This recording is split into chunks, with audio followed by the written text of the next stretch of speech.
नमस्कार मित्रांनो, आज मराठी भाषा दिनानिमित्त आपण सर्व एकत्र जमलो आहे। मराठी भाषा दिन निमित्त शिक्षकांनी विद्यार्थ्यांनी द्यावयाचे भाषण आपण या व्हिडिओमध्ये पाहणार आहोत। तत्पूर्वी ऑनलाईन क्लासरूम या YouTube चॅनलवरती तुम्ही पहिल्यांदा भेट देत असाल तर नक्की सबस्क्राइब करा आणि व्हिडिओ आवडला तर व्हिडिओला लाईक आणि जास्तीत जास्त शेअर करा। चला तर आपल्या या भाषणाला सुरुवात करूया। आदरणीय मुख्याध्यापक सर, माननीय शिक्षक वृंद, उपस्थित पालकगण आणि माझ्या प्रिय विद्यार्थ्यांनो, आपल्या सर्वांना मनपूर्वक नमस्कार। आज आपण सगळे ज्या दिवसासाठी येथे एकत्र आलो आहोत तो दिवस म्हणजे 27 फेब्रुवारी मराठी भाषा दिन। हा दिवस आपण महान कवी कुसुमाग्रज यांच्या जयंतीनिमित्त साजरा करतो। त्यांच्या लेखणीतून मराठी भाषेला नवी उंची, नवी ताकद आणि नवी तेज लाभले। प्रिय विद्यार्थ्यांनो, भाषा म्हणजे फक्त संवादाचे साधन नाही, भाषा म्हणजे आपल्या भावनांचे घर। आपण पहिल्यांदा आई हा शब्द ज्या भाषेत उच्चारतो ती भाषा आपल्या हृदयात कायमची घर करून बसते। मराठी ही आपली मातृभाषा, आपली ओळख, आपला अभिमान आणि आपली संस्कृती आहे। आपल्या संतांनी, समाजसुधारकांनी आणि साहित्यकांनी मराठी भाषेला समृद्ध केले। संत ज्ञानेश्वर यांनी ज्ञानेश्वरीच्या माध्यमातून अध्यात्म सर्वसामान्यांपर्यंत पोहोचवले। संत तुकाराम यांच्या अभंगांनी समाजाला भक्तीचा आणि नैतिकतेचा मार्ग दाखविला।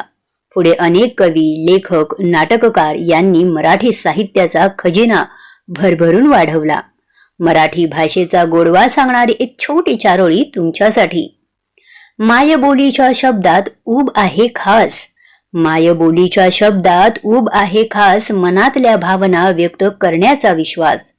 जपूया आपण तिचा सन्मान, रोजच्या कृतीतून मराठीच राहील आपल्या यशाचा सुवास।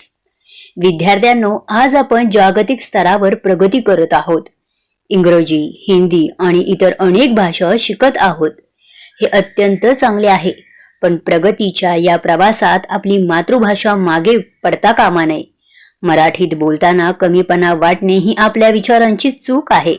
उलट अनेक परदेशी लोक आपल्या भाषांचा अभ्यास करत आहे, संशोधन करत आहेत, कारण त्यांना त्या भाषेतील समृद्धी कळली आहे। भाषा जिवंत राहते ती तिच्या वापरामुळे।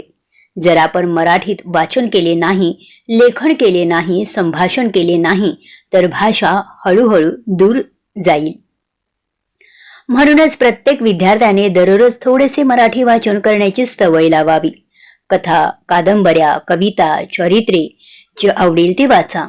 मराठी वृत्तपत्र वाचा, निबंध, लेख लिहा, भाषण स्पर्धांमध्ये सहभागी व्हा। आपल्या घरातही मराठीचा सन्मान झाला पाहिजे। आई वडिलांशी, आजी आजोबांशी मराठीत संवाद साधा। त्यांच्या अनुभवांमधून भाषेचा खरा गोडवा समजतो। आजच्या या दिवशी आपण एक छोटा पण महत्वाचा संकल्प करूया। मराठी बोलताना अभिमान बाळगूया, मराठी वाचताना आनंद अनुभवूया। मराठी बोलताना अभिमान बाळगूया, मराठी वाचताना आनंद अनुभवूया। मराठी लिहिताना आत्मविश्वास ठेवूया आणि मराठी जपत पुढच्या पिढीकडे जाऊया। समारोप करण्यापूर्वी अजून एक चारोळी।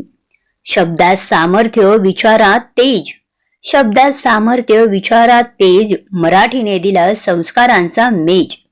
जपूया तिची परंपरा प्रेमाने, जपूया तिची परंपरा प्रेमाने, हीच खरी आपली ओळख स्नेहाने, हीच खरी आपली ओळख स्नेहाने। या मंगल दिवशी सर्वांना मराठी भाषा दिनाच्या हार्दिक शुभेच्छा। धन्यवाद। मी मराठी, माय मराठी। मित्रांनो, तुम्हाला हे भाषण आवडले असेल तर आपल्या या व्हिडिओला लाईक करा। अशा छान छान व्हिडिओसाठी ऑनलाईन क्लासरूम YouTube चॅनलला सबस्क्राईब करा। थँक्यू।